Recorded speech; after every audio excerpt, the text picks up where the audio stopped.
Alex Caruso versus LeBron James. Trash talk ng former teammate. Napakainit ng naging ending. Poster ang inabot ni Holmgren kay LeBron. Laking panghihinayang sa dulo ni LBJ.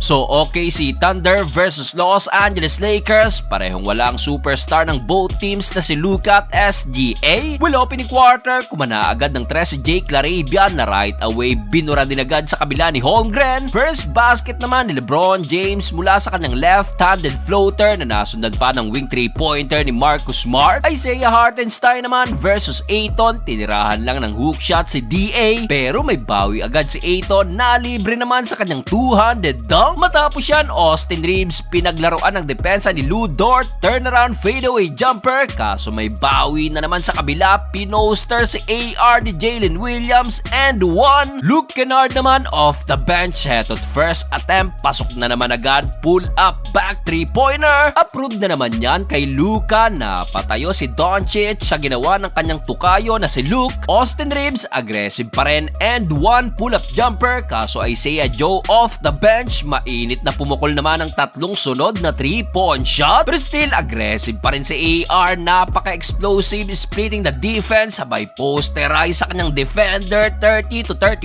end of opening frame. Second quarter off the bench, Philem Garda si Jared McCain kumana agad ng 5 straight points pero right away binura din agad yan ni LeBron James ng baseline jumper at end one ni Marcus Smart. After nyan, LBJ gandang drop pass to Van Dot, excellent pump fake sabay reverse kaso matapos yan, tatlong sunod na basket naman ang sinagot ng OKC mula sa tatlong sunod din na pasa ni Hartenstein. Under 6 minutes, Isaiah Joe again another 3-pointer, pang-apat na yan at dito na magabiglang labang ng visiting team sa double digit with 14-0 run. Naputol na lang yan sa end 1 na to ni Marcus Smart at under 3-minute mark. Austin Reeves di pa rin tapos, kumana naman beyond the arc, shooting 5 of 6 sa field, baba sa single digit ang labang ng OKC. Matapos yan, beast mode si Lolo Bron, parang bullet train at wala nang nagawa si Holmgren sa kanyang monster dunk. Tuloy-tuloy ang run ng Lakers. Heto pa another highlight, AR to Jackson Hayes, literal na pang slam dunk contest, alley-oop